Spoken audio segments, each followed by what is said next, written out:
Good Hello. evening, ladies and gentlemen. Welcome to the second Borneo debate. Before I start, let me share you the house rule. All right, here you go. Here's the house rule before we start our meeting today. Please rename yourself, your role, your name, and also your club. So this will help the watcher to easier identify you. And also please switch on your camera throughout the session because we want to see your beautiful faces and also your pretty faces. And also please mute your microphone when it's not in use. All right, ladies and gentlemen, shall we start the sessions? I can't hear you guys. Yes. Yes. All right. Hey, let's start There you it. go, Raveen. Let's all welcome Raveen.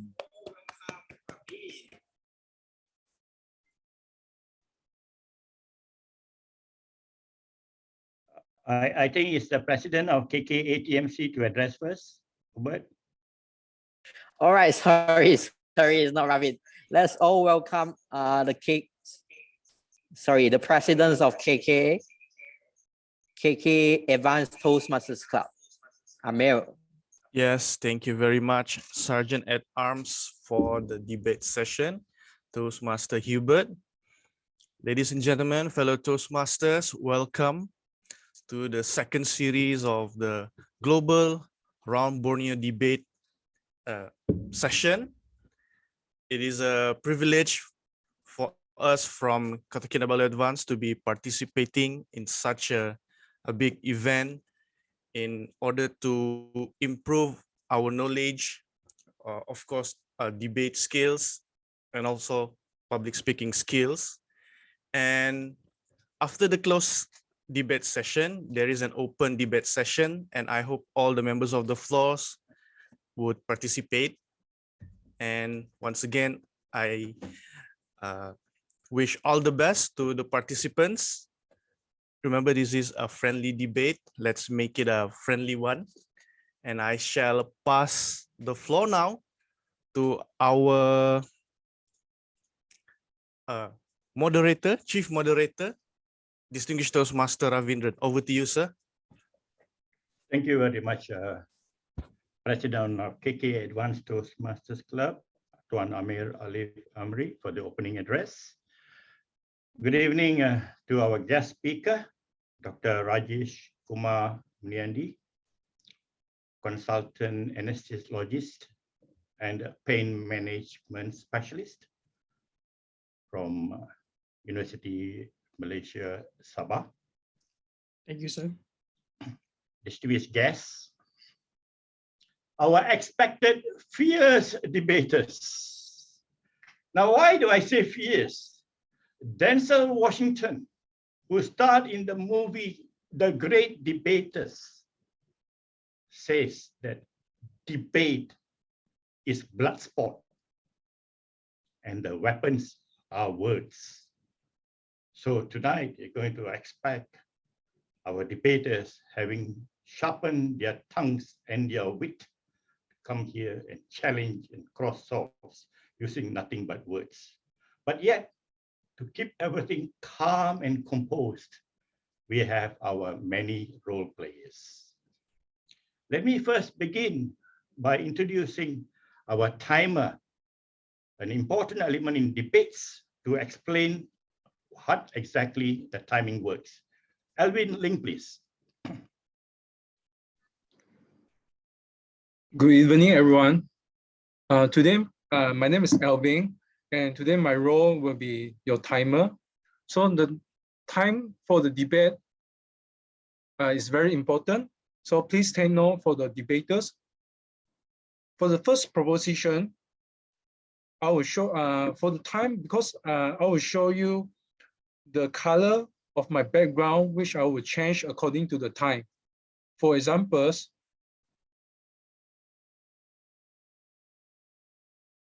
For example, when the time is 2 minutes, then my background will be in green color. So 2.5 minutes, my background will be in yellow color, and 3 minutes will be in red color. And for another 30 seconds after 3 minutes, when the time's up, maybe because I don't have a bell to ring, so I will show, maybe I will say something like, after 30 seconds, time is up to the debaters. So please, all debaters, please take note for the time.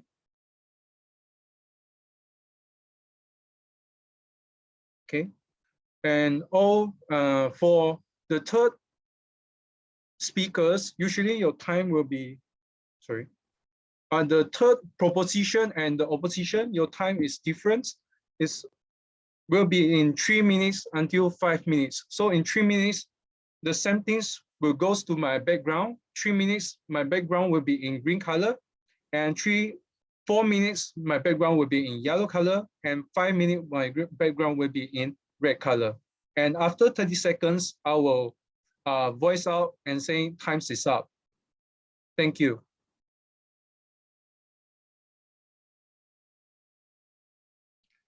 Thank you very much, Alvin Ling, for explaining the very important role of timing, especially in debates.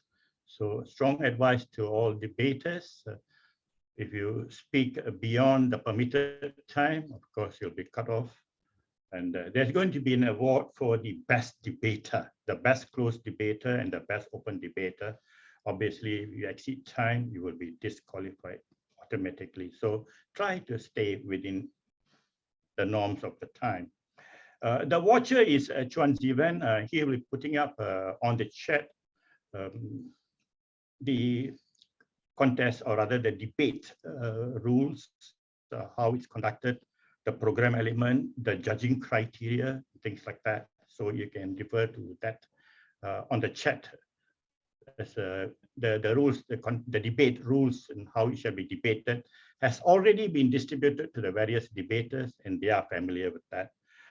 The next is the ballot counter. Can the ballot counter, Nirmala Arifin, please explain her role? Thank you very much, distinguished Toastmaster Ravi. Hello, everyone. I'm Nirmala from Polonia Toastmasters Club. I will be your ballot counter for today. As you watch this debate, there may be one debater that you particularly like. So what my job here is to collect your vote for your favorite debaters for both the open debate as well as the closed debate session. And the winner for this favorite debater will be announced at the end of the meeting. Back to you, distinguished Toastmaster Raveendran. Thank you very much, Nirmala, for explaining the procedure for the ballots. Next is the grammarian. We have taken the liberty to gauge the use of the English language throughout this debate. And we have Anna Melena to take up the role. Anna, could you perhaps explain the role of the grammarian? Thank you, Moderator, distinguished Toastmaster Raveendran, and good evening, my fellow Toastmasters. Tonight, I will be your grammarian. As a grammarian, I will listening carefully to everything you said and make a note of it. If there is a mispronunciation or a misuse of a grammatical, but I also will take a note if there is something awesome, any quotes, any phrases that we can use for our next speeches. And I will give my report in the end of this session. Back to you, Moderator. Thank you very much, Anna, for explaining the role of the grammarian. We also have Hubert Poe, who plays the role of a sergeant-at-arms. Now, besides calling for the meeting or the debate at the appropriate time, Hubert also comes up with the certificates of awards at the right time and puts in there. So if there's a mistake or a typo in the certificate, please go after Hubert. It ain't me, babe. No, no, no, it ain't me, babe. It's just Hubert and not me. No, no, no. This is a friendly debate. So little bit bloops, bleeps, plops, doesn't matter. We don't make a big deal out of it. We enjoy the debate. The rest, let it come. And then, of course, we have our hot seat, a very important person. The reason why, because line can fail. This is technology. Last night, I was at a meeting with Indonesia. The line dropped incessantly. So Baka will be the hot spot, as we call it, hot seat. So Baka, you like to explain, sir?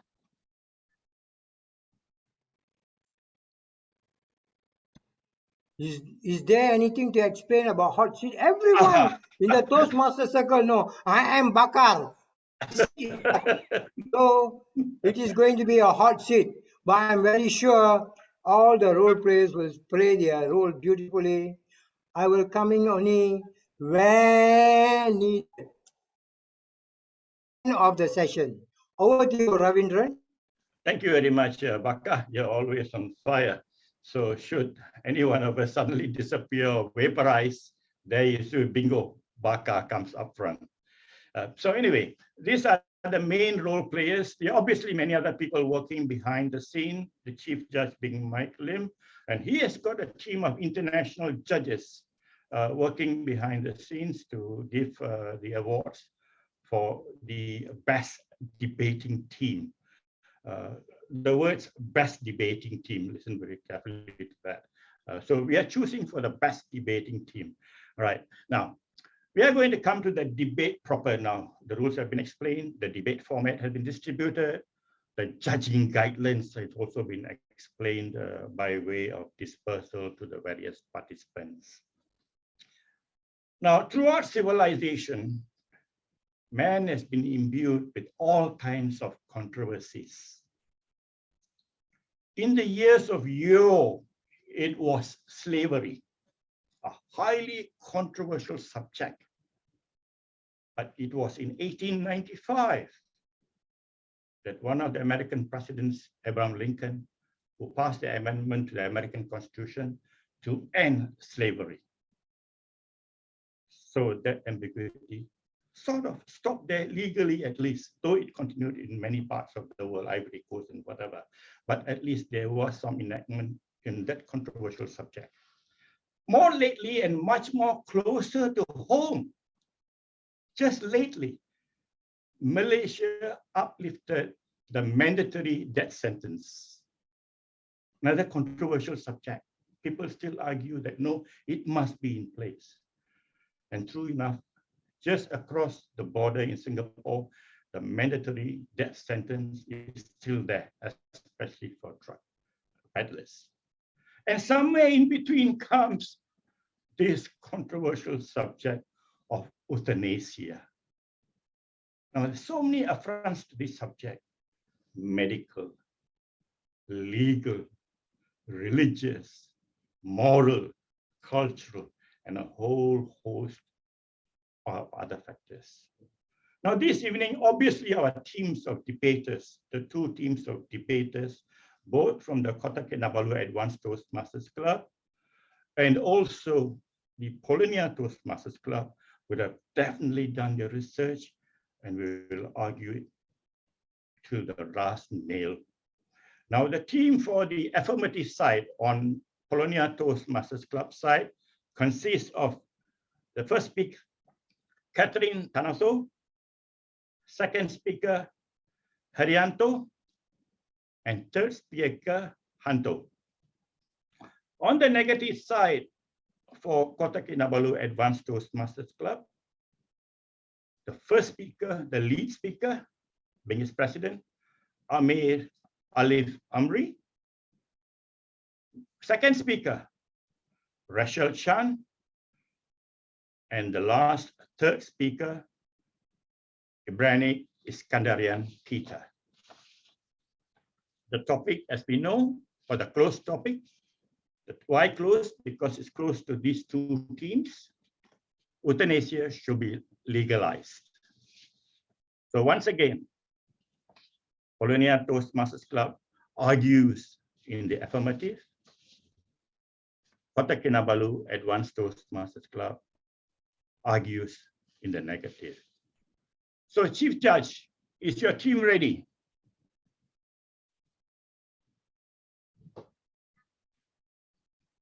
Yes, sir, we are ready. Thank you very much, Ravi. Thank you very much, sir. So I will take it that since the chief judges are ready, the teams are also ready. So we will begin the debate now. Shall I call upon the first debater from the proposition, Catherine Tanato? The floor is yours, Catherine. Just to confirm, am I audible? All right. Yes. Ladies and gentlemen, when we talk about euthanasia, we talk about the value of life. We talk about how terminal illness and intolerable suffering may take away one's quality of life. Justice is about giving people the power and option to choose dignity and comfort over their life and death. As a deep proposition, we define euthanasia as voluntary euthanasia, or the practice of deliberately ending one's life painlessly, in which, number one, the patients ask to end their own life on the ground of terminal and incurable disease with very little chance to survive. Number two, this is an option for them, where this is done after consultations or counseling procedures with doctors and psychologists to determine whether or not they are in the stable mental state, and as the option when other medical services have been extended. We stand with legalizing euthanasia, and we would like to argue this from two major points. My argument, I'm going to argue from the freedom of choice for anyone to die with dignity, and my second speaker, Haryanto, is going to argue this from the point of the cost of extending life and how euthanasia is a legitimate pathway of organ donation procedure. I'm going to go with my argument. There are two layers that I'm going to discuss when it comes to freedom of choice. The first one is that how everyone has the right to determine how much pain is too painful, and the severity of terminal illness is never responded equally across human beings. People who have serious illnesses, they face horrendous consequences of their debilitating health, deteriorating health. So no one is quite prepared for such severity of the illness. For example, when their faces change, when they are confined to bed, they can't control their bladder, they couldn't do what they used to be able to do. And even with the supportive family, there's a huge chunk of dignity and life taken from them. Simply said, they can't live their life properly, and they suffer this not only physically, but emotionally.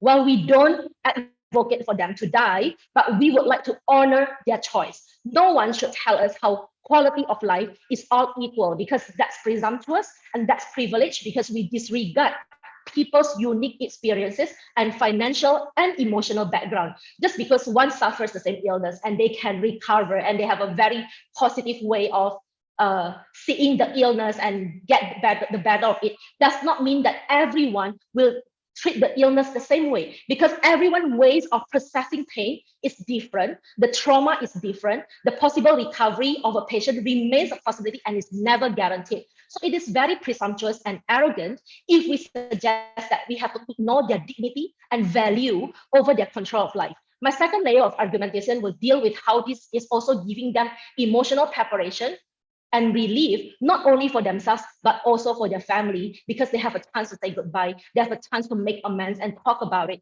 rather than just leaving them be and forcing them to not have their value over life.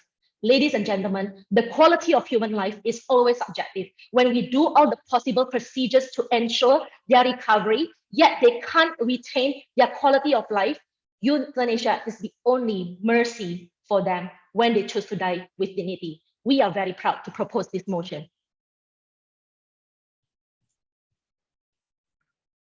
Thank you very much to the first proposition speaker, Catherine Tanato, for giving your opening and defining motion, key terms, and explaining arguments. Now, moving on now across the floor to the opposition team, Kota Kinabalu Advanced Toastmasters Club. Can I now call upon its lead debater, Amir Alif Amri? The floor is yours, sir. Am I audible and visible? Can you hear me? Yes. Yes.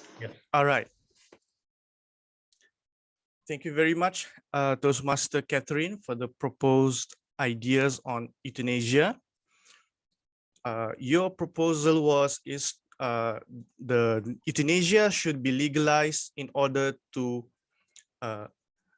respect the freedom of choice of human beings.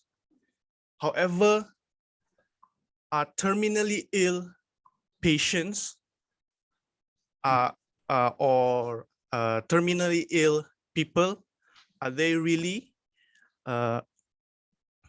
have their freedom of choice, thought rationally?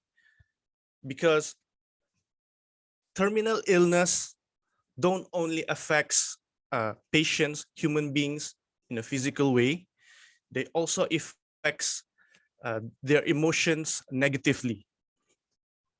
And most, if I'm not mistaken, of most of all terminally ill people, if not all, just wanted to end their pain and suffering by choosing death without thinking rationally on the effects it would bring to themselves or to the people around them. And thus, if we legalize euthanasia, most of these people would prefer to end their lives rather than to search for medication or maybe treatment to prolong their lives. And other than euthanasia, there is an alternative for these terminally ill people to enhance their life being with palliative care. Palliative care is a treatment for the dying and the terminally ill by using pain relieving drugs and also treatment in a holistic atmosphere to care about the patient's spiritual beings alongside with physical care. It is to improve their quality of life going through serious illness and life-threatening conditions while hoping for the best with physical care. So we, in the opposition of legalization of euthanasia, we would like to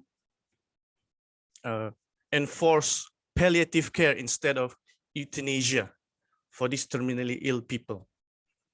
Thank you very much.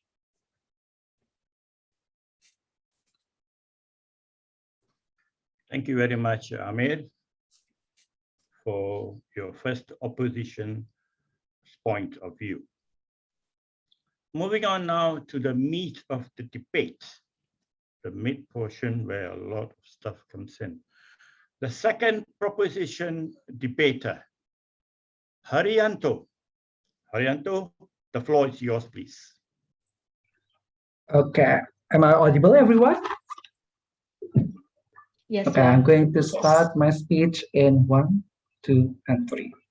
So, ladies and gentlemen, we believe that what the first speaker from the oppositions talking with, without talking about the terminal ill patients cannot think rationally because of they are having a terminal ill disease and they are suffering towards their disease. But the thing that they never see about the procedures that been offered by my first speaker at the first time, it doesn't mean that this euthanasia is going easily for people to die directly. There is the consultations or the counseling from the doctors towards the patients. Even if the patients cannot talk to the doctor, we believe that there is the family concern at the very first time. This is what we think the first speaker of the opposition cannot get the points of my first speaker has said. And we think that we believe that terminal illnesses patient, we can see that what are they are suffering now, because we want to have the quality of life in each individual. So we believe that the purpose of people's life is that they want to have the quality, they want to enjoy themselves, they want to contribute, they want to work exactly right, like what we are having in the meeting. We cannot just sit down and laying down on our bed and just see what people see us and treat us like we are as a dead body. This is what we think, that why at the very first time we think that it's better for those people have the options to end their life rather than they don't have any contributions, or they don't have the meaningful of life at the very first time and create the quality of life. And they are talking about the palliative care and everything. And we believe the palliative care is, the problem of the palliative care for the cancer people, like what that is exactly what I'm going to talk about. The cost and benefit analysis towards the cost of extending life expenses. We see that there are a lot of people. We cannot generate people with a very good background of economics. For example, they have the insurance and everything, because of they need to have the cost for their treatment. Even the average total for the cancer treatment is around $150,000. It means that this is a very more higher, even 4 times higher than treatment for other common health conditions. We say that they only give the burden for the family, even they cannot contribute, they cannot earn money, they cannot have the insurance, even they give the burden. That's why we want them to release the burden, not only for themselves, but also for the family that get the burden from those patients. And second of all is that we believe that it will make the legitimate pathway to donate organ for other patients. Okay, we think that the death of the people, we want to create the dignity. That's why the patients will be treated with dignity and respect. And with the organ transplantations, they can give donor and they can give their honor and give, greater than for people who actually get the organ transplantation from their body. And that's why we think that this organ donation will create a better solutions and will save people life rather than we just let those people die with the useless conditions. Thank you.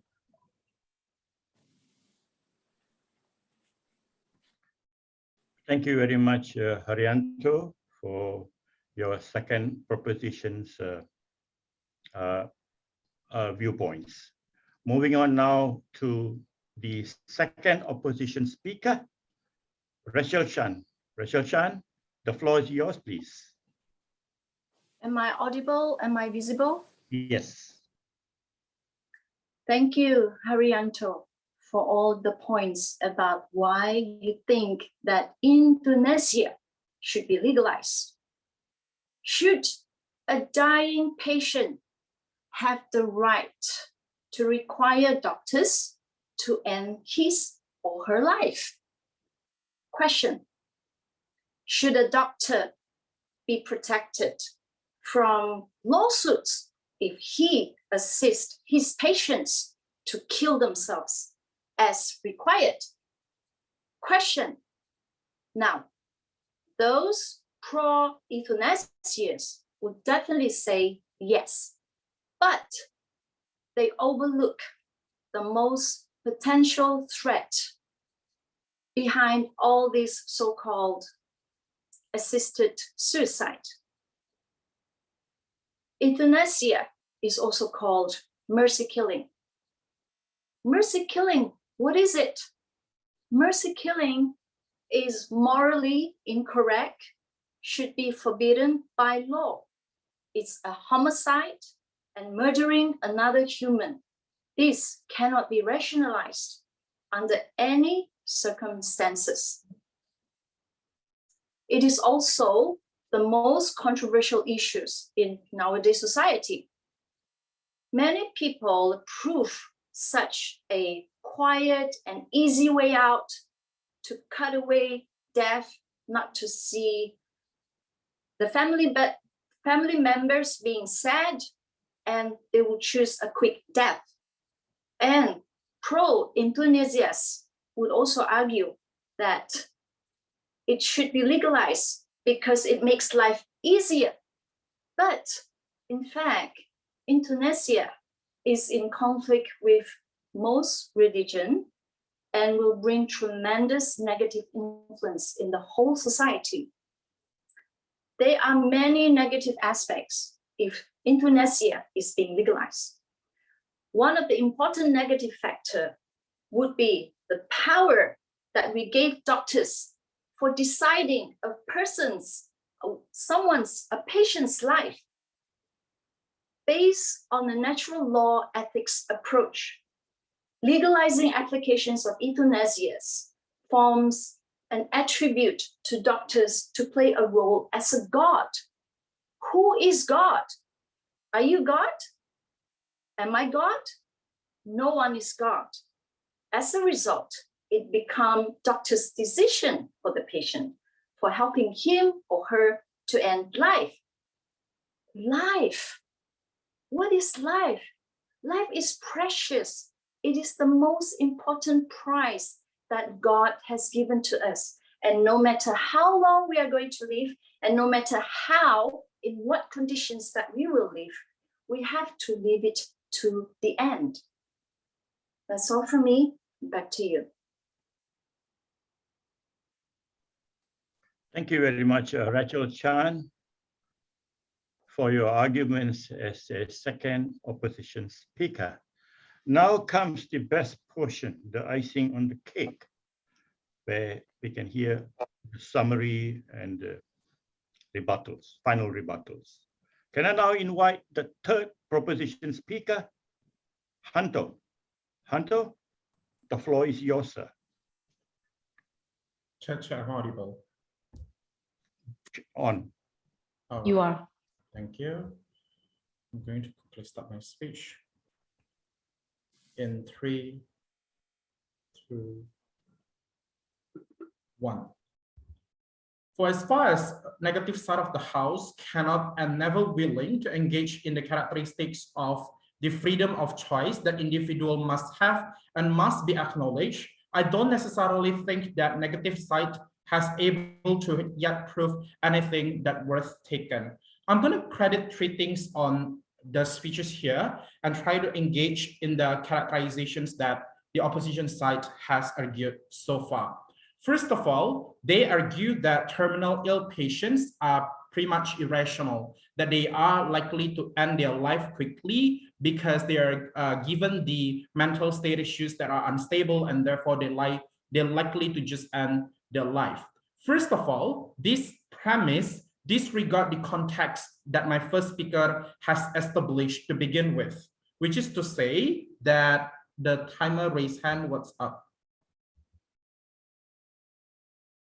Okay, so which is to say that there is a counseling that we established at first before the patient determined before the doctor determined that the patient is legal to proceed with euthanasia or not. Second of all, we think that even if that their premises is true, that arguments of saying patients are irrational disregard the fact that the concern that these individuals has their own subjective right and have their own right to determine whether or not the pain is already at the very top level that they cannot bear it anymore. Make it something that is assumptions on the other side of the house, on the negative side, and we don't think that is an argument that can be credited fully. But thirdly, we are very charitable, and we also explained that this is motions to legalize policy. There is to say that any assumptions of them to claim that there is gonna be prejudices of things that will possibly and potentially allowed to be murdered and whatnot, just for the sake of insurance, that I found to be something that was discussed in the chat, just to engage with that directly, is not gonna be a case. Because when it comes to legalization, the prerequisite for things to be legalized is that there should be a government control inside there. And therefore, anything that is attempted murder by behind the case of saying that this is a euthanasia isn't something that is gonna be allowed in the eyes of the law in this case. So secondly, they proposed that we have the palliative care. And this is something that will be a good solutions for the patients. First of all, palliative care exists on both sides, because I don't think that anyone who are ill will then necessarily want to just succumb to euthanasia and would just directly want to choose euthanasia to begin with. We think that people want to be healthy again, and that's the first reasons why they go to see doctor, and they also want to take a medical treatment. The question is, what if the patients are already reaching the highest points in their illness that they cannot bear it anymore? I don't see any reasons from oppositions to basically argue in that realm, which we have been talking about all this time. We talked to you, we told you that the absence of choice in their side is something that is very severe. When we told you continuously that the choice must be there in order to allow individuals to have that alternative should they need. What are the reasons of this alternative? The reasons, for example, that they are unable to bear the pain. The other reasons that they are unable to bear the financial cost again. I think opposition is that easy to disregard it and say that they have to sustain their life. I think if that is the case, they are the team who play the God behavior so far, because they simply determine that everyone should insist on paying the bills, while the people who stay alive will have to work their ass off probably for the rest of their lives paying the bill. And I don't necessarily see that is a fair actions on their side. If they were not, thirdly, they claim that this is something that is gonna be controversial because religion gonna oppose that. I don't see that religion is something that we can't involve into the argumentative in debate context as such, because you and I may have a different perspective and different religious belief when it comes to this thing. But what is true about this debate is the context of human's life and whether or not we are able to give the sort of dignity that human needs in order to decide whether they want to stay alive or not. And we think that by far, affirmative team is the only team that can prove to you that whether or not they choose to live and that they are able to live their life in dignity. And for all these reasons, we're proud to propose. Thank you very much, Hanto, for your final rebuttal summary as the third and final proposition speaker. Now going on to the final debater, the third opposition, Ibrani Iskandar Pita. Ibrani Iskandar Pita, the floor is yours, sir. Am I audible? Yes. All right. Okay. The first speaker said something about we value human life. And I agree. I agree that we value human life. Life is a very sacred thing. But I see it in a different view. I don't see it as the first speaker said, that what she said, saying that when life becomes unbearable, it is okay to end one's life. It's better to be dead than to endure the suffering. This will give us a bad precedent. What happens if life becomes unbearable? Life becomes unbearable is subjective. For example, it can not only be physically, it can also be mentally. When life becomes unbearable mentally, for some people, because of financial situation or what, they might end their life. Of course, it's not the same as terminally ill people, but the unbearability part, mentally unbearable, physically unbearable. You are setting an example. Morally, it's okay to end one's life. And then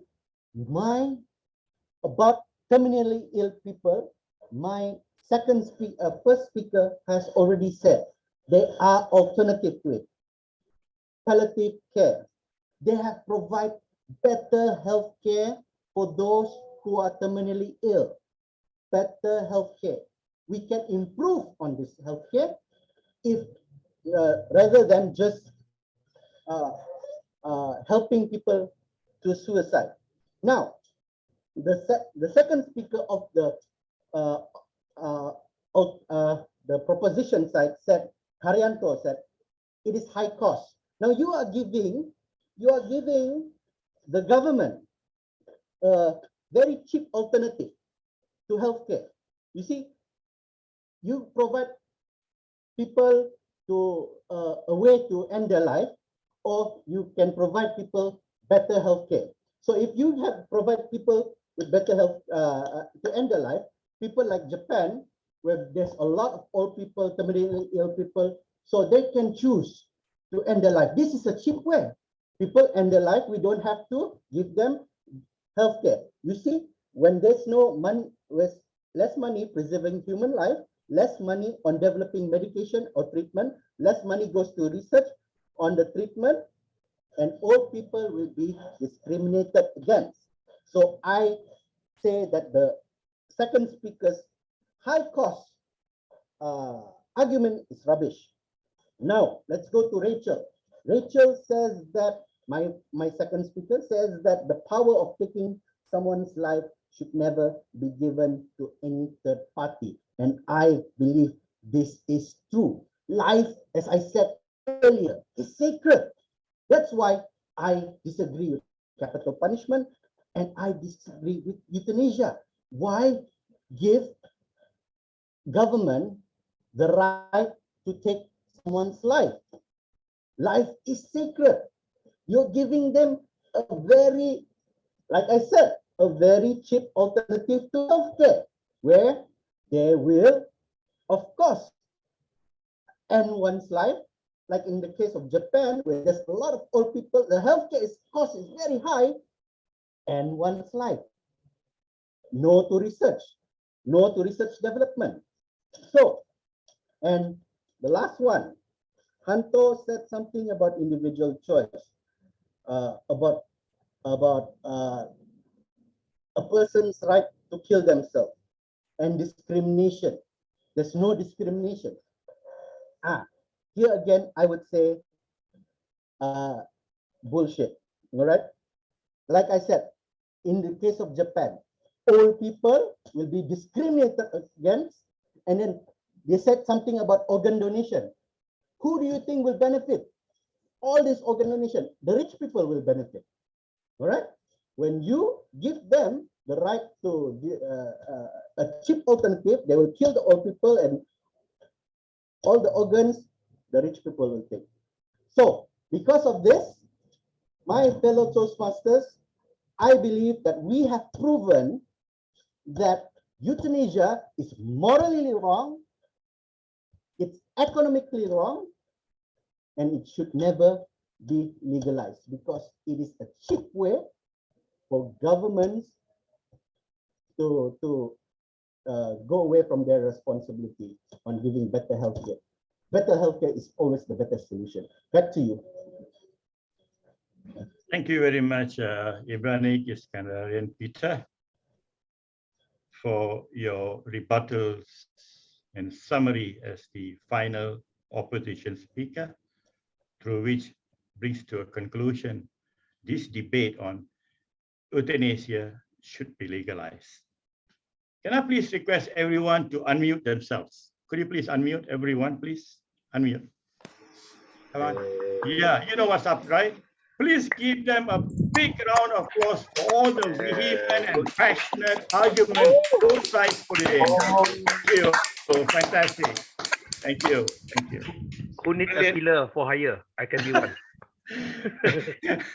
Brilliant arguments. I think the team of judges under the command of Mike Lim, they're going to have a tough time pulling the hair apart. But meanwhile, thank you guys for doing brilliant homework, and I really enjoyed the arguments both sides. Now, moving on to another interesting portion. This from the expert, because I saw in the chat many questions already raised, something as different between euthanasia and suicide. And there was a good discussion there. But now let's bring in the authority as far as we are concerned this evening. We have had the privilege of our guest speaker, Dr. Rajesh Kumar Mniandi, who's a consultant anesthesiologist and pain management consultant lecturing at University Sabah, Malaysia. And he goes around to several hospitals, of course, in course of surgeries, to all the OTs as and when needed. But trust me, he'll be very busy. NS is always in hot demand. We can say it's all full of gas, but trust me, it's a job. It's really both lucrative and also very demanding because they put the patients to sleep and then pray he wakes up. That's their profession.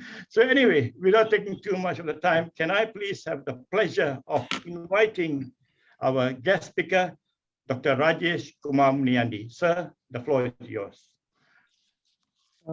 Thank you, distinguished Toastmaster, Mr. Ravi. Sorry, this is my first time attending a Toastmaster talk. So I'm learning here. Am I audible and visible? You learned it very fast, sir. Okay. Now, I don't know, Mr. Elvin will be changing the screens when I talk, but if you want to, you can, it's okay. Now, my name is Rajesh. I'm an anesthetist. That means, like what Mr. Ravi said, I put people to sleep, but most of the time I work in the ICU. So why am I here? Because I work in ICU, I see people dying, I see people about to die, I see people not dying. At the same time, I'm a pain specialist. Now, the bulk of my patients are all cancer patients. Cancer patient means that they have severe pain. Now, patients who have cancer, they come to us not because they have cancer. They come to us because they have pain, unbearable pain. So it's my job to treat them, to try to help them with the pain, to make sure they are comfortable with that before they die. Now, anyway, thank you so much for inviting me. And I think all your speakers did a wonderful job, excellent job, actually. I learned so much from them. Now, I'm not sure what am I supposed to do here. I think everything is presented well. Now, there are a few questions which I like to bring up regarding your speakers and all that. Not questions, to clarify. Now, I think your second speaker talked about palliative care. Yes, we do have excellent palliative care. Now, our palliative care is actually to treat the pain, to treat the problems they have, especially if they have cancer. But of course, we don't have palliative care in many hospitals in Malaysia. I'm talking about Malaysia. So there are some good palliative care centers which help the patients, and there are some who are not functioning that well. So I cannot say that palliative care in Malaysia is that good. It's getting better, but not yet. Then talking about organ transplant, I agree there is a room for, how to say, black market organ transplant. So it does happen in China and India and all that. But do bear in mind, patients who are terminally ill, usually they are not taken as organ transplant patients. Okay, so we do not, we strike off the list. Memang tak boleh. Kalau you ada cancer, we will not take the organs away. Okay, just for your information. And one of your speakers to talk about lawsuits against doctors. Very good point. Euthanasia is not allowed in Malaysia yet. Okay, but in Canada, in some parts of US, yes, and it goes through a very strict legal documentation where the patient have to consent, the family have to consent, and of course the doctor have to consent to give euthanasia. So it's not simple as just, okay, doctor, you can take my life away. No, the process is a bit complicated. Yeah. But otherwise, I think you all did a good job. So is there any questions you want to ask me regarding euthanasia? Because I think all the information is there. Actually, I prepared my slides for you, but your presentation is more than my slides. I'm quite embarrassed to show my slides. So I'm open to any questions you want to ask regarding euthanasia. Dr. Rajesh. Yes. Yes, I would like to ask personally. Personally, do you agree to it? Personally, do you agree to it? No, wait. No. Your personal point of view. Okay, Mr. Amran. Yes, Mr. sir. Amran, I have patients come to me, cancer stage 4. They come to me, they say, doctor, please take away my pain. If you cannot take away my pain, I will kill myself. They tell me that. Then I will tell them, I say, doctor, I have a patient. I say, let me try to take away your pain. So I will give them whatever they need to give them comfort. If the comfort is there, patient is no pain, he will not take away his life. Okay. Yeah, so that's my job. I will not tell him, okay, if I cannot take away your pain, you can kill yourself. No, I don't do that. I don't do that. So yeah. So, but there are some patients who we have tried everything, and we have tried injections, steroid injections, medications, operations, and they still have pain. We have seen patients take away their own life. We have seen. Not euthanasia. I never gave euthanasia before. But, because of the unbearable pain and the fact that they know that they cannot be healed, they kill themselves.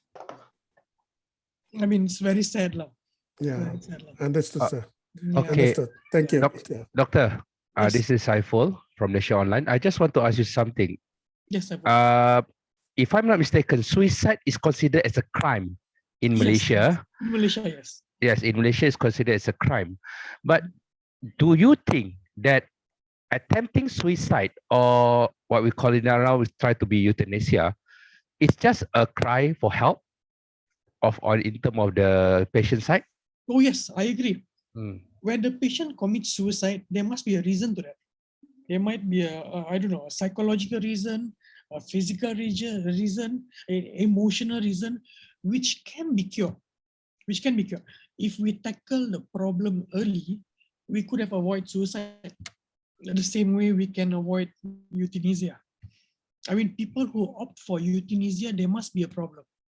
Why we should explore why the patient choose euthanasia or suicide, and then help him or her from that side.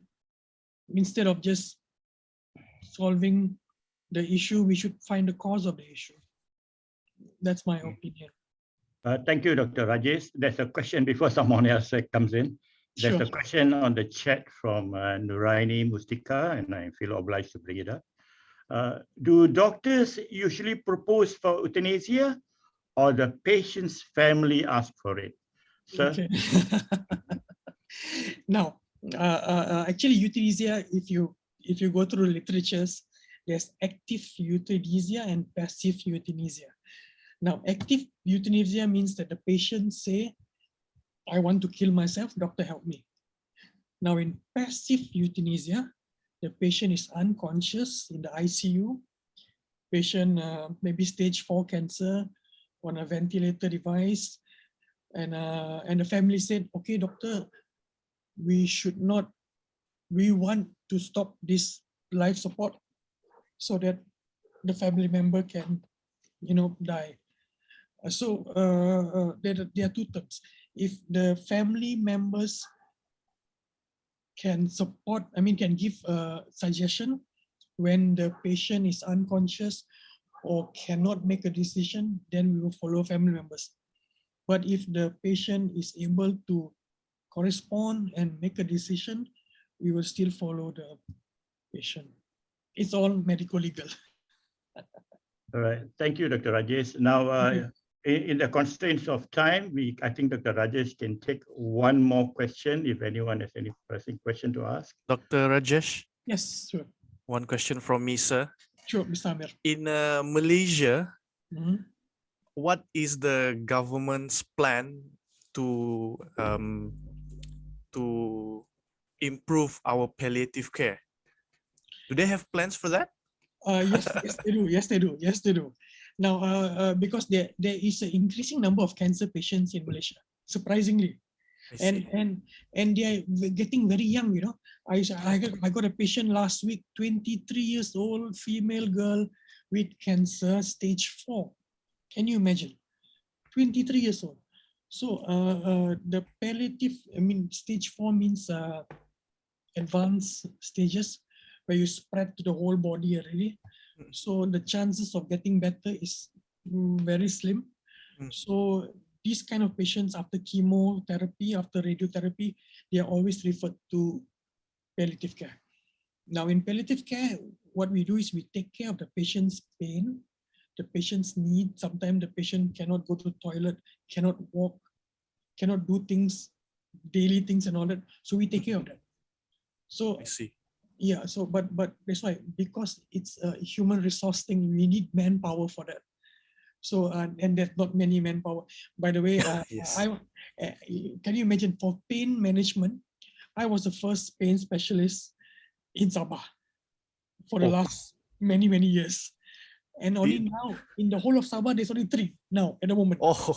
So can you imagine, there's not enough manpower, there's not enough human resource, people to go and visit them in the house, people to go and treat them continuously. But yes, the government is trying to do something about that, but it will take some time before we reach the European standard of palliative.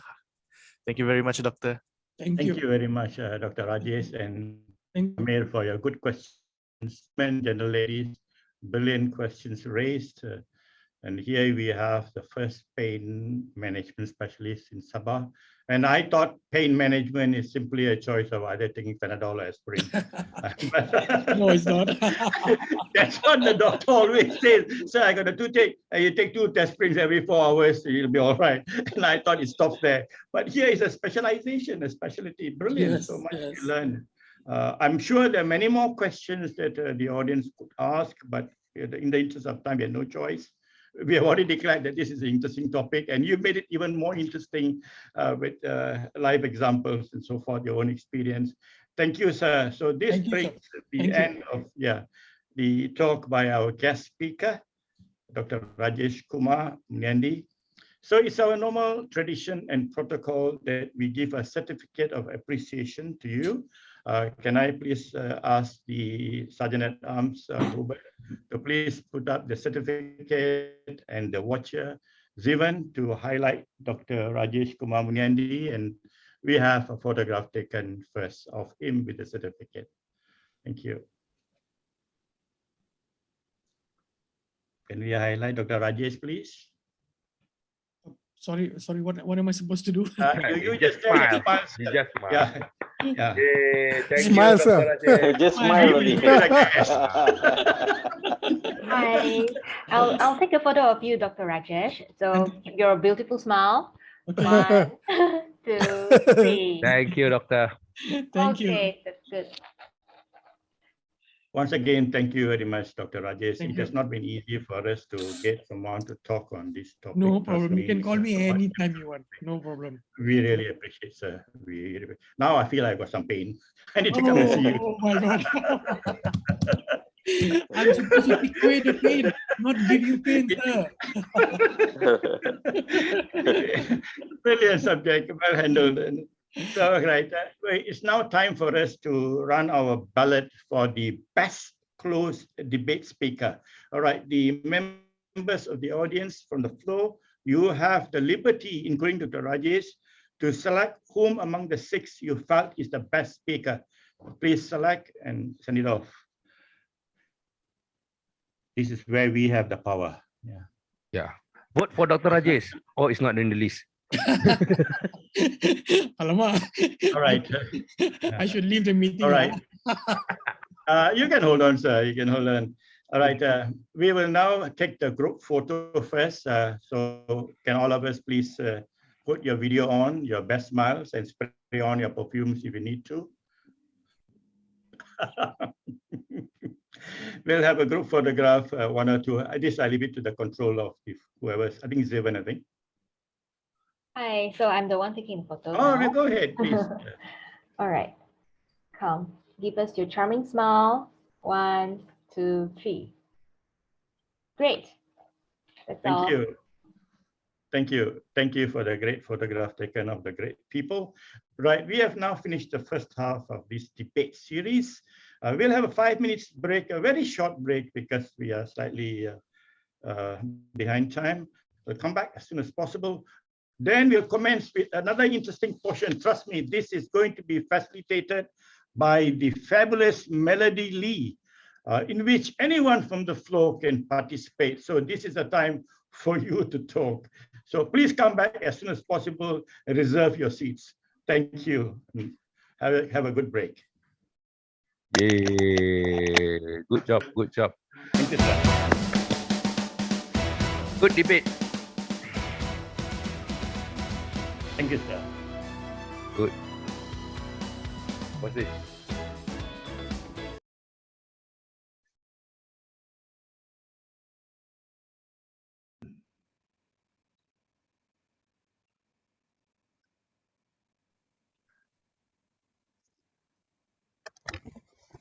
What happened? Video for the songs was intermittent. So I will take over as Assistant Sergeant at Arms.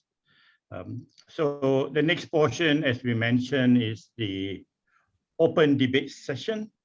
I will now have the pleasure and privilege to call upon the fabulous Melody Lee to take control, take the stage.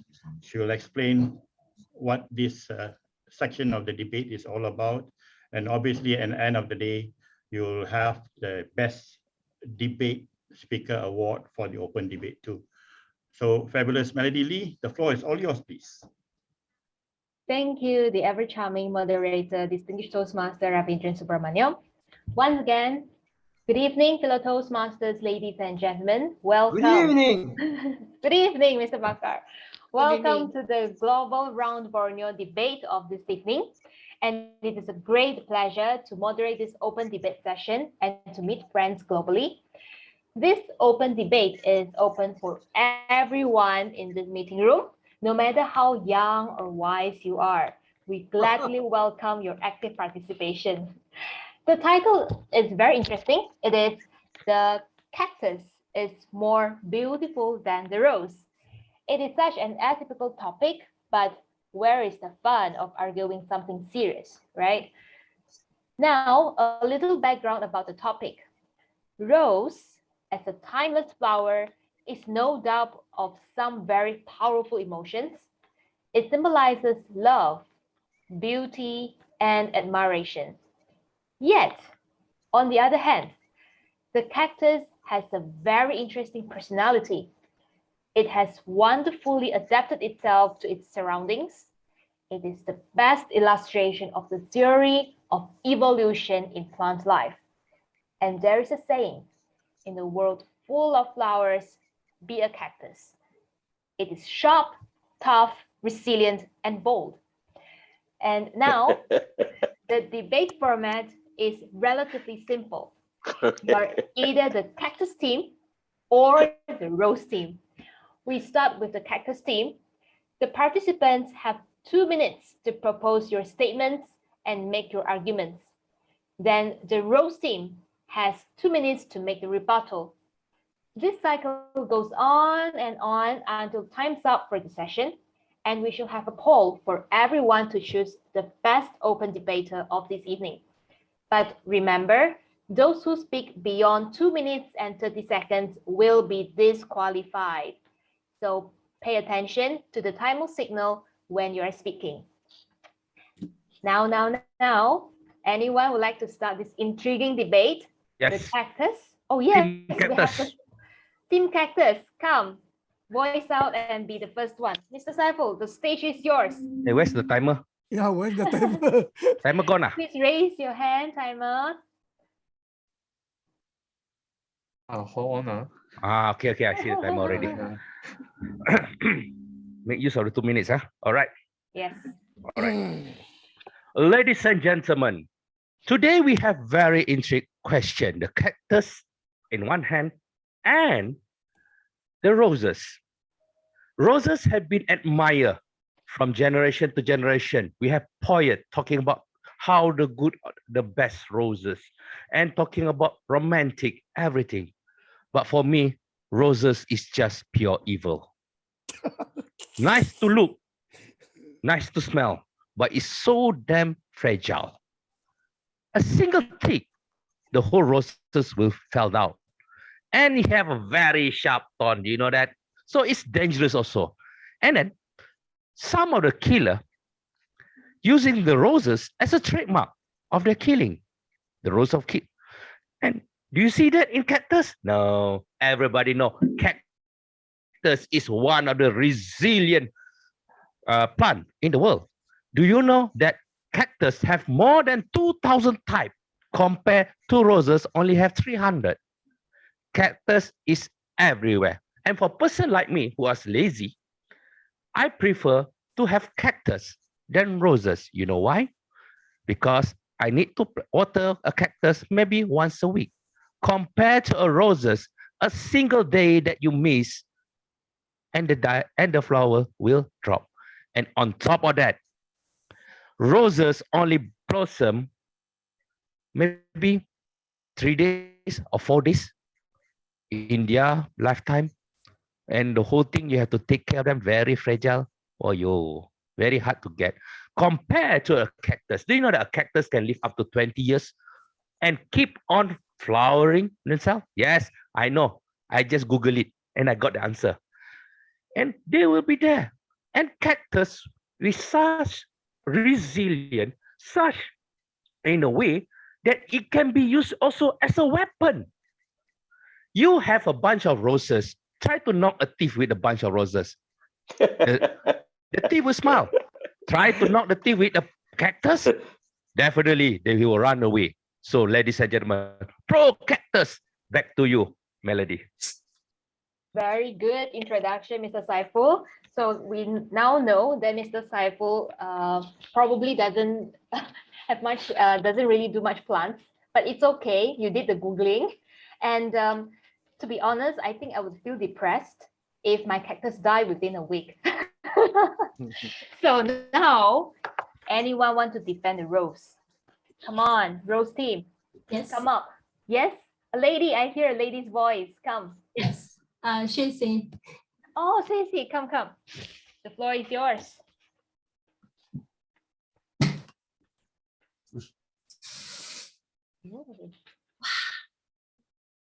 Dear fellow Toastmasters, the roses can give us the goddess glow. So we all know that most of the women love roses. And if you want to win a woman's heart, just buy some roses and give her. So you can win a girl heart. And also in the Valentine's Day, what do you give the girl? Roses, right? Here, if you agree, dear beautiful girls and women, just show your raised hand or any love reaction. Yes, men, remember that if you want to get a woman, give rose. And also in the Valentine's Day, give rose to your mom, your sister, your girlfriend, your wife, your daughter. Give rose. This is like, we really can boost our mood. We really can enhance our mood because of the roses. Believe that this is true. I'm a woman. I love rose. So, and also it can boost our energy and mood. Whenever I came back from work, I am so tired. I have to talk all day to my students. And when I see my lovely rose on my room in the vase, I just can smile and I feel happy and I can smile again. And then, is that all? No. We also have other things like the rose can support our physical and also our health. For example, it can provide our immune system. The rose petals, it can cure and ease immune system because it has vitamin C. So there are a lot of benefits for our physical and also for our mental and other things. And also the roses is very beautiful and unique thing for every one of us. If you want a rose, it is beautiful, but you cannot get it easily because it has thorns. You have to be careful and you have to be very wise to get it, like a woman if you want. So dear fellow Toastmasters, I would like to conclude by summarizing my speech with these 3 points. So rose can give the goddess glow. Rose can provide us the vitamin C and to provide our immune system. And also rose can boost our mood. With that, back to you, our moderator. Thank you, Shruti. Wow. So see, even though the petals are fragile, its extract got vitamin C, which is beneficial for our health, especially the lady's face. So there is cactus. Now, how can you defend yourself? Anyone to rebut? Yes, I would like to rebut. Come, Fellow Mr. Amran. Toastmasters, ladies and gentlemen, imagine you are in the desert, in the Sahara Desert, and you are out of food, you are out of water, and the only person you have during the time is your camel, and your camel is thirsty and hungry. The smell of roses cannot help you. You need food to eat. You need water to drink, and so is your camel. This way, cactus can save you. Roses cannot be found in the deserts, only cactus. Cactus can be eaten by the camel, and you too can eat the cactus. And you can squeeze the cactus for water, for yourself and for the camel. If there is no cactus in the desert, you will die. The cactus help you to quench your thirst, and so is your camel, and also food for your stomach. Fellow Toastmasters, ladies and gentlemen, we cannot live with the smell of roses. That is an extra. For example, if you brought the spray suicide in the desert, you can't survive with that. It will evaporate in the heat. What you need is water and also food for your camel. So in conclusion, cactus is beautiful, although it looks ugly with the thorns. Over to you, Melody. Thank you, Mr. Amran. Okay, so yes, petals, they are great for the skin, but we don't need them if we don't have food.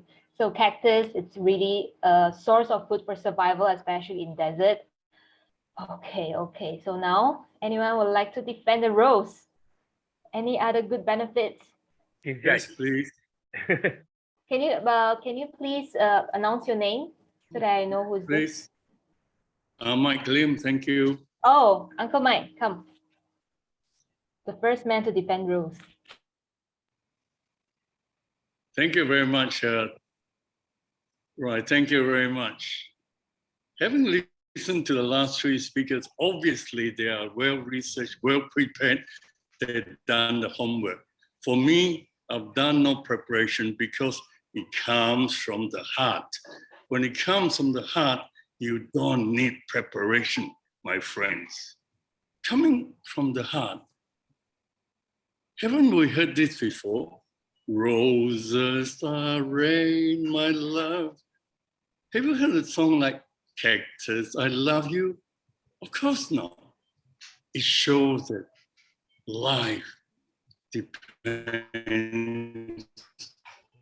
on roses. Or is it on heart? I don't know, I'm so confused now. What I'm saying is, have you ever, or can you imagine walking up to your loved one on the night that you want to propose and bring a cactus and say from the desert that Amran have just picked from the camel's heart? Absolutely not. My dear friend from Sabah, whom I've not met, but whom I love, and that is Amran. Let me tell you, never mind about the camel dying in the desert. Listen to this. When there is a rose, there is love. And while there's love, it can revive any life on this earth. It comes from the heart. Those of you who don't agree with me, can you switch it off now? And I'll see you tomorrow. And my time now is 2 minutes. It's not. It's only green. But when you are good argument, you don't need 2 minutes. I'm run with still friends. Good night. Thank you. Yes, way to go, Uncle Mike. Wow, Uncle Mike, that's how a debater should be. We speak from the heart. So what's food for if we don't have love? Come on, Cactus. Who can beat Uncle Mike? Show me, show everyone. Mr. Bakar, are you there? Adina says she wants to speak. Oh, Adina. Come on. And for the roast team, okay? If I speak, the roast team will definitely win.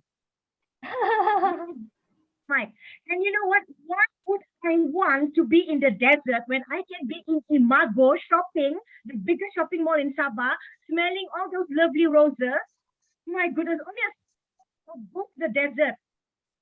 So definitely the rose wins. Okay, so Adina, I'll wait for your turn later. So for Cactus, I assume it's a man who wants to defend it.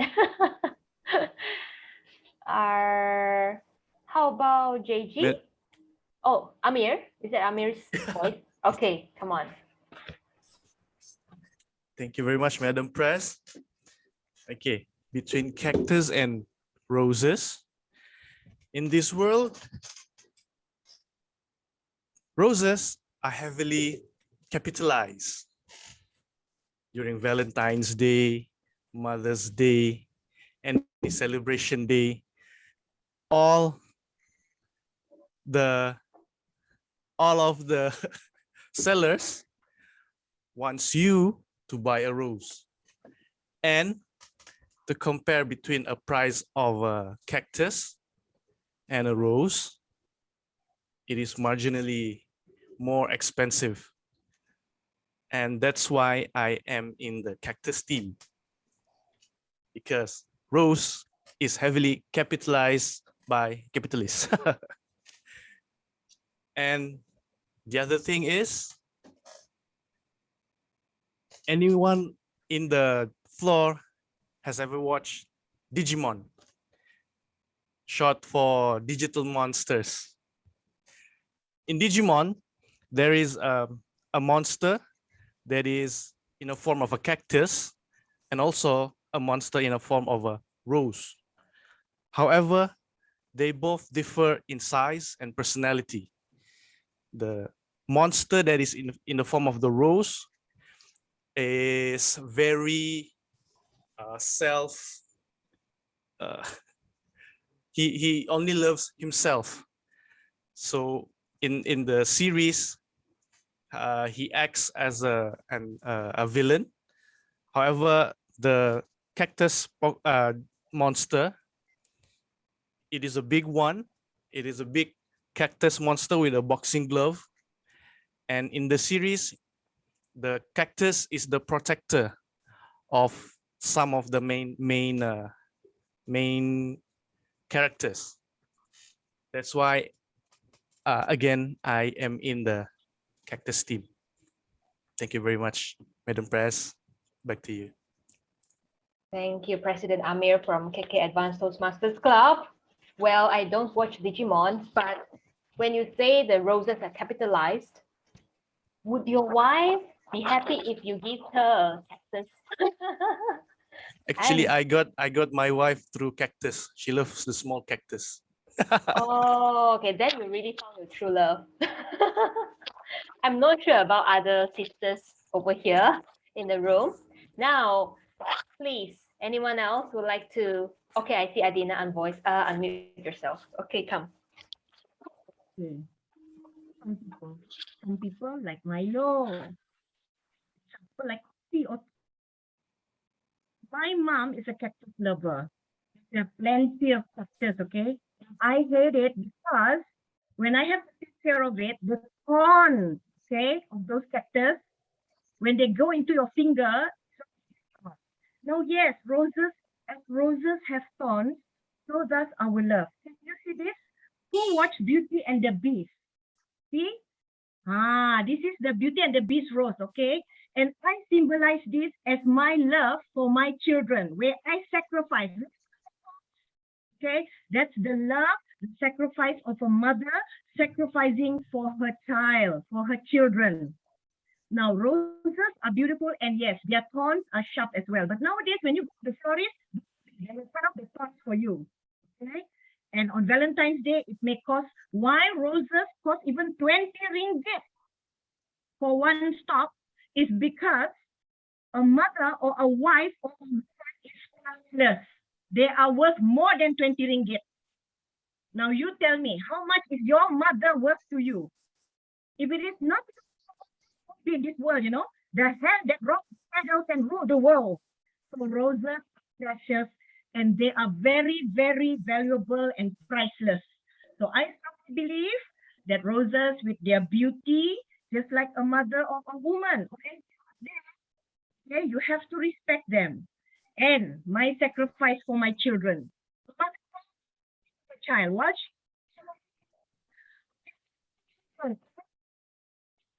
Every one of them, their favorite dishes, okay? Forget myself, but I always put my children first. That night, when I was rushing to pick up my son, my driving glasses,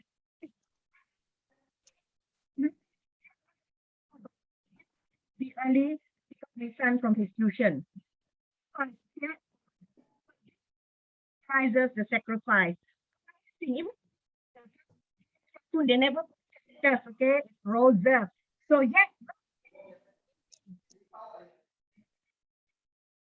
Go Team Roses. Sorry, Adina. Sometimes I couldn't hear you towards the end.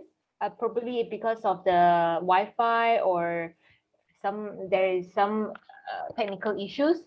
But I get your point. Especially it's about love and sacrifice. Now, Cactus team, this is your last chance to rebut and give your statement because it will be the last speaker from both team, Cactus team and the Rose team. Cactus, please. Anyone like to share? Probably a lady this time. Anyone? Come on. Nirmala would like to try? Come on. Come on, Cactus.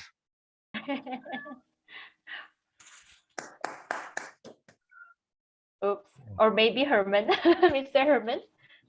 Herman. Yeah, Herman. Cactus, for me, is represented as a man because all cactus can live everywhere. They can grow in the desert, but roses cannot. If you want me to choose, I prefer to choose roses. Yeah. I don't want to choose cactus. For me, roses is a representative as a woman. Every man really appreciate woman because without woman in this world, our heart is empty and dry, like we are live in the desert. You know, that's why every man in this world really need a woman. Or some singer also sang his song, Rose, Rose, I love you. Yeah, okay. Maybe both of you know about this song. So if you ask again about which one I'm going to choose, I will choose roses. I don't like cactus because roses is a beautiful and fragrant, like my wife. Back to our TTM. Thank you. Thank you, Mr. Herman. Now I don't know which team are you in, Cactus or Say rose. But it's okay. I understand what you mean. Herman Belot. If roses, if Betrayal. roses, We backstabber you. Actually, I want to choose rose, but the question is finished, right? This is the last, so I mix together. So, yeah, that's that's I a really very appreciate the roses, like a woman. smart of you. Okay. Okay. For example, if roses try to be cactus, they would lose their beauty. And if sunflowers, no, if it's cactus try to be roses, they will lose their strength and their thorny as well, thorny character. So yes, both of them both have their very interesting characteristics and personalities. And now I think we can have the last Okay, member. Melody, I can have the last one. I Good, also Mr. talk on Bakar. both sides. Waiting for you, Mr. Bakar. Okay. They say beauty is in the eye of beholder. All depends how you view it. All depend on your exposure, experience, environment.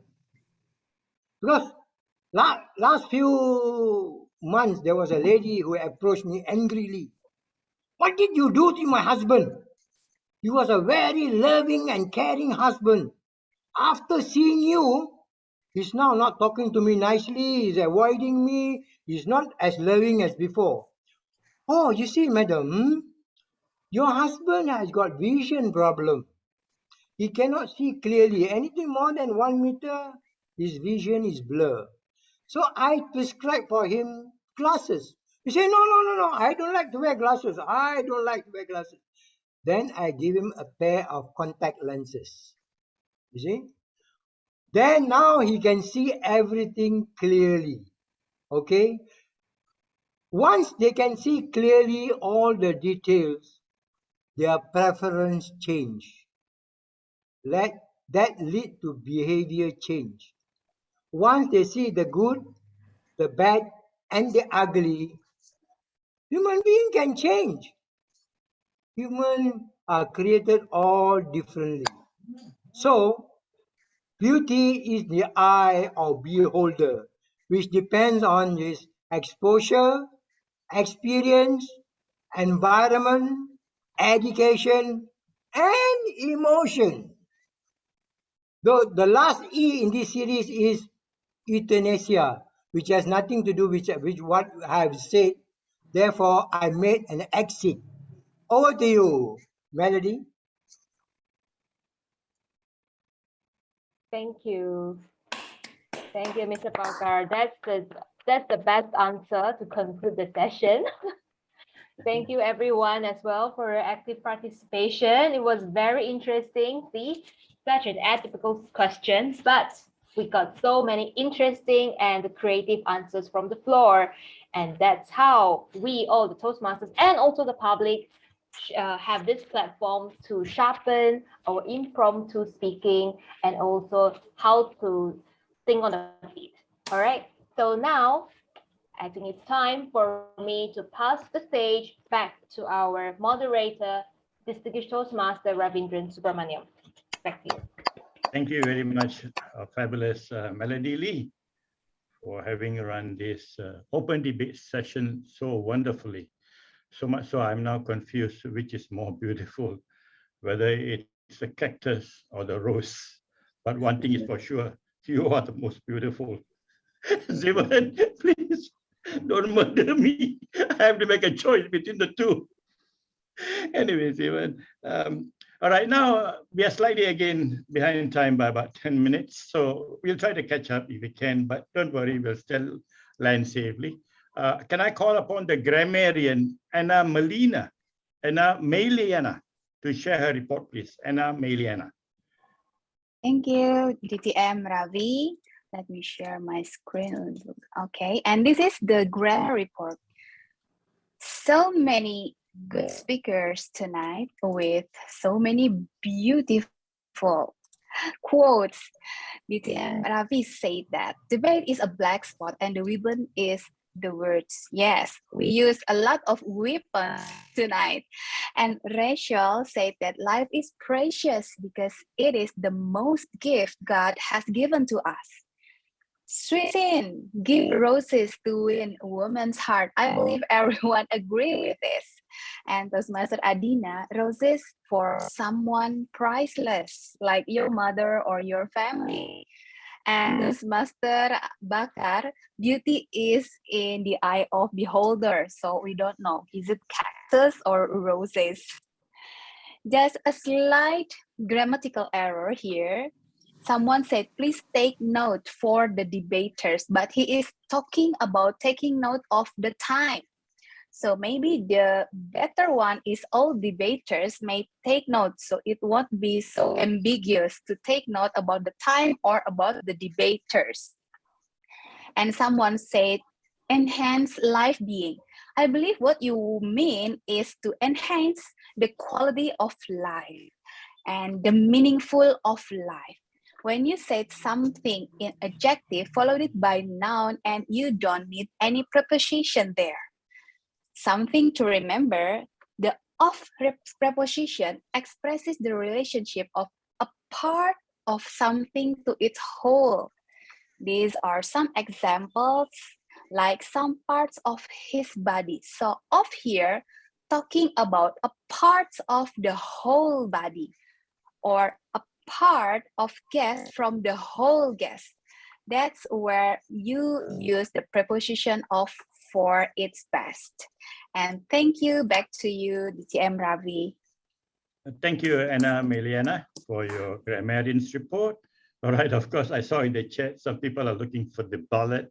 It's not that we have missed, just deliberately give some time for the ballot counter to raise up the names. As you know, she needs some time too. So can I now call upon the ballot counter, Nirmala Arifin, to please put up the ballot for the open debate, please.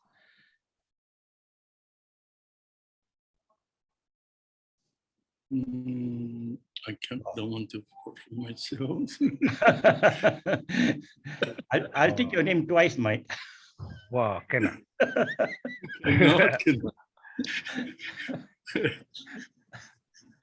I'm okay as long as the Cactus team win. All right, I hope the ballot is up. Now we'll move on. To me, this is a very important question where it's some sort of evaluation. Can I now please call upon the Chief Judge, Mike Lim. Mike Lim is the second to none, I always consider. Gives a lot of wonderful advice in our fabulous team. Mike, it's your call as a Chief Judge, sir. Thank you very much, Mr. Moderator, DTM, Ravi, and fellow Toastmasters, friends and foes. The foes can leave now if you like. And tonight I assume a very responsible role. I'd like to repeat that. I assume a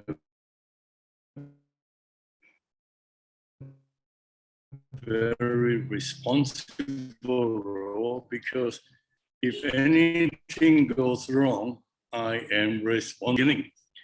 I have a few other the panel judges, and I have no vote at all. My role is to gather this group of international judges, and they have already reached a verdict as who is the better debating team tonight. And the verdict has been relayed to the moderator, whom I'm sure will announce later on from the judges and by Wells. Among others, it is felt that they are very informative, very confident, that direct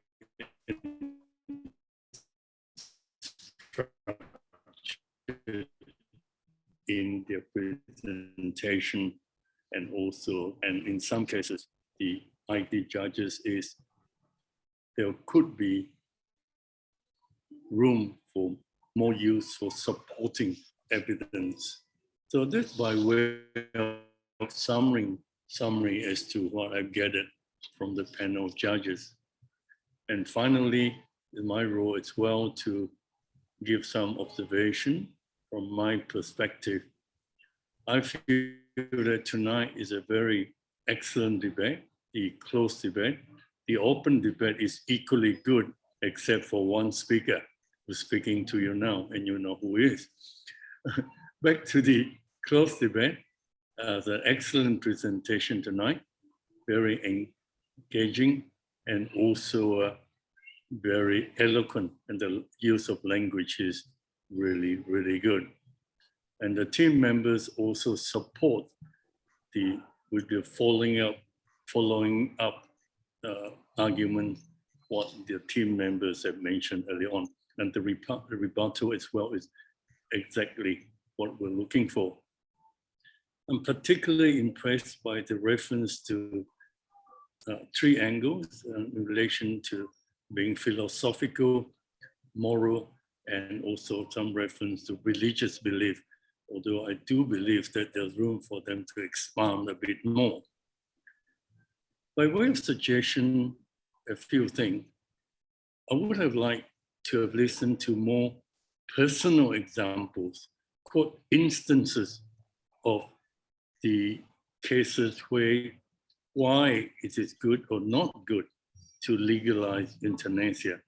Otherwise, we're just speaking from theory, and hopefully I was hoping there was a use of personal example to make it really close to the heart.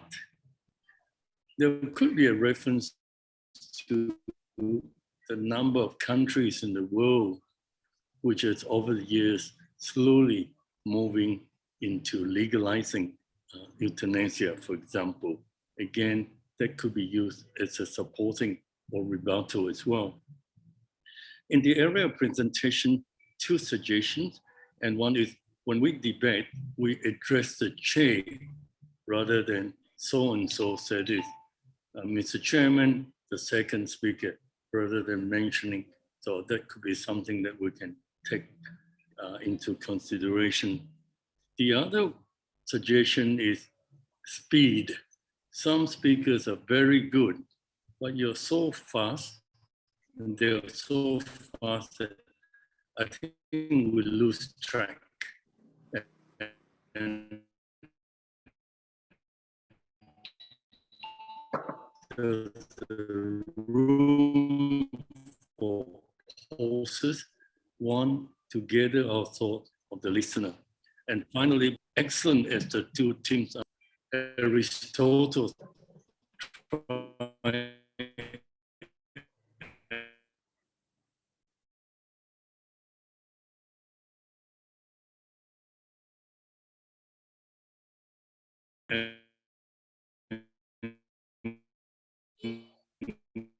go of persuasion, and that is ethos, logos, and pathos.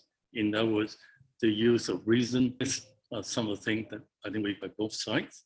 And of course, the judges also have made very good recommendations.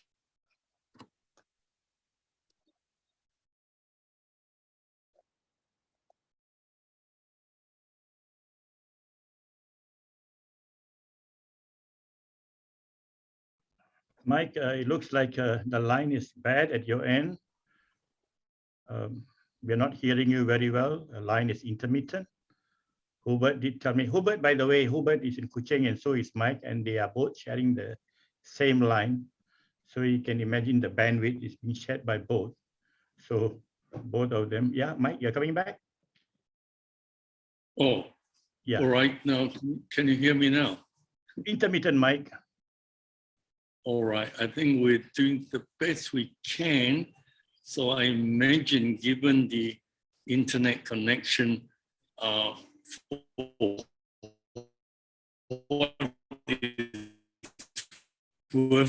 what you have heard, shall we pause? I reckon we pause at the judge's call, Mike, because the line is hardly decipherable. We can always put up a written report later if you want to. But for now, we save the bandwidth and we move on. Thank you, Mike. Thank you. Thank you. Yeah, thank you, sir. All right. Of course, euthanasia is a very hard call. I myself had a personal experience, not with human beings. I had to put my Dalmatian, I had a dog, a Dalmatian, the dog with the black spots, to sleep. This was decades ago when I was much more younger. But trust me, not an easy call, but it has to be in the interest of the dog. And the worst thing is, once I put him to sleep, 1 week later, I received a check in the post because I sent him for mating. And you know, in the dog world, the successful mating, we get paid, either a puppy or get paid. And then the check comes in, tell me what good it is. But anyway, we gave it away to animal shelter. Anyway, that's my experience at euthanasia. Thank you very much, Mike. So in the interest of time, because we are slightly late, now comes the portion in which I hope, Hubert, your line is all right, because this is where you play an active role. We have to distribute the awards and certificates for job well done by so many people. First, the debaters. Hubert, if you're there, can you put up the certificates for the debate team, starting with the proposition side, the affirmative, and then, of course, Zivan as the watcher will spotlight them. Hubert? All right, first certificate goes to Catherine Tanato from the affirmative side, Polonia Toastmasters Club. Yay! Good job, Catherine. Hi, Catherine. Can you smile on the camera? 1, 2, 3. Great. Thank you. Thank you. Next certificate goes to Haryanto, also from Polonia Toastmasters Club. Yay, Haryanto. Thank you. So handsome. Yes. Please smile. 1, 2, 3. Ha ha ha. Yes, handsome like Cactus. Okay. Thank you. Next certificate goes to the third speaker. Hanto. Hanto, thank you, sir. Hanto. Anto seems like not in the meeting room. All right, okay. So we can just take a photograph of the certificate and send to him just for information. Yeah. Yes, you may want to see this. Oh, there's Hanto. Hanto's connecting. There is. Just saved by the bell. Yeah. Thank you, sir. Thank you. Yes. Moving now to the hardworking You like to be team. Yep. Yeah. Would you like to be a cool guy or smiling guy? Because I'm taking photo now. 3, This is 2, 3, 2, 1. Okay, good. Moving now to the team that argued for the negative, Kota Kinabalu Advanced Toastmasters Club, starting off with their lead speaker. Amir. Alif Amri, please. Alif Amir. Amir. Yeah. Yes. Yeah, good. Sorry. Thank you, Put sir. your camera, come. 1, 2, 3. Okay. Thank you. All right, next going to Rachel Chan from Kota Kinabalu Advanced Toastmasters Club. Rachel, you are there? Yes, ever ready for the camera. 3, 2, 1, Rachel. Okay, gorgeous. Thank you, Rachel. Moving on now to the final speaker of the negative side, Ibranik Iskandarian Peter, Kota Kinabalu Advanced Toastmasters Club. Nikki. Nikki. 3, 4, 5. Thank you. Run. All right, now moving on closer, the best open debate speaker. The best open debate speaker. Can we have the certificate up, please? What? Best open debate speaker. Who is that going to be? Aha. Oh, the best close Best, first. no, this is close. Best open. Okay, never mind. We can carry on with the best close debate speaker. Catherine Tanato, Polonia Toastmasters Club. Yeah. Congratulations. Thank you. Come, give us another huge radiant smile. 3, 2, 1. Thank you. Thanks. Thank you, Catherine. Okay. I hope the next is the best open speaker. Best open debate speaker.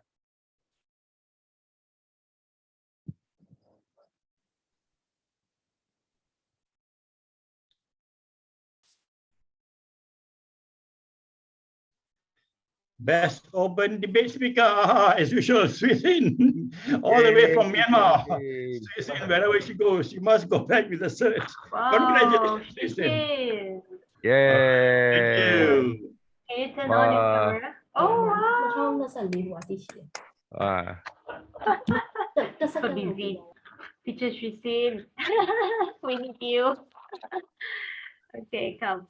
Take a photo. 3, 2, 1. Great. Thank you. Congratulations. All right, now the moment that we have been waiting for, masa yang kita tunggu-tunggu nanti. The best debate team, the best debating team for tonight goes to none other than Polonia Toastmasters Club Indonesia. Congratulations.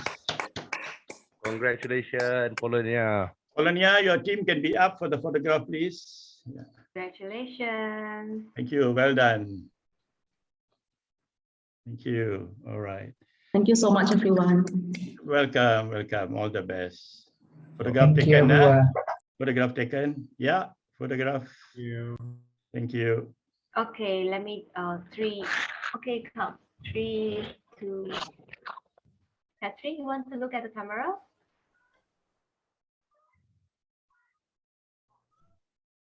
Okay. Oh, Catherine, okay, you're ready now. 3, 2, 1. Okay. Thank you. Thank you. All right. Now, this brings us to the end of the debate. Now, I'll pass back the control to the president of Polonia Toastmasters Club, Alvin Wijaya, to make the closing remarks. Alvin Wijaya, please. Thank you, distinguished Toastmaster Raven. First of all, I would like to say thanks to Kota Kinabalu has come to arrange this debate competition with our Polonia Toastmaster Club. And also, first of all, I would like to say thank you to all the role takers for tonight, especially for all the winners for tonight. So I would like to say very, very thankful to everyone that can participate, and hope, even though they have a guest or the watcher, and everyone can get the benefit for this debating for tonight and can learn for tonight's session. So I hope everyone can enjoy this meeting with the Kota Kinabalu Club and also Polonia Toastmaster Club. Thank you very much. And back to the President, distinguished Toastmaster Raven. Thank you very much, Alvin Wijaya, for your closing remarks as president of the winning team, Polonia Toastmasters Club. Distinguished guests, fellow Toastmasters, ladies and gentlemen, we now come to the portion where we have to offer thanks to so many people. I can't mention names, to be honest, because it stretches from A to Z and Z back to A. But yet, I must force myself to mention some personalities. Obviously, the Fat Four being the Fabulous Four, which is the organizing team. The Fat Four came historically between yours truly, Mike, second to none, and the president of Kota Kinabalu Toastmasters Club, Melody Lee, and the president of Kuching Toastmasters Club, Hubert Poh. Then obviously we have the various role players this evening, from Polonia as well as Kota Kinabalu Toastmasters Club, and also many mentors and supporters. Some of them, I consider them my wingmen. They have been my wingmen for a very long time. I must mention this name in particular because he's here. Even if he's not here, I would like to mention Dominic Gerard Joseph, because even 2 hours before tonight's debate, he called me up to check if things are okay. Trust me, that's a wingman. He checks to make sure that we are on course. So, fellow Toastmasters, most important of all, I like to thank each and every one of you for having made time to be present here this evening and participated very actively. Now, we'll be having the third series in August. Anyone who's interested may contact the members of the FAT4. But meanwhile, each and every one of you, to me, you're simply the best. So I'm going to dedicate this song, Simply the Best by Tina Turner, to each and every one of you who are having participated so brilliantly. I hope the com plays well. Thank you, sirs. You are simply the best. Yeay, pressure jangan nangis.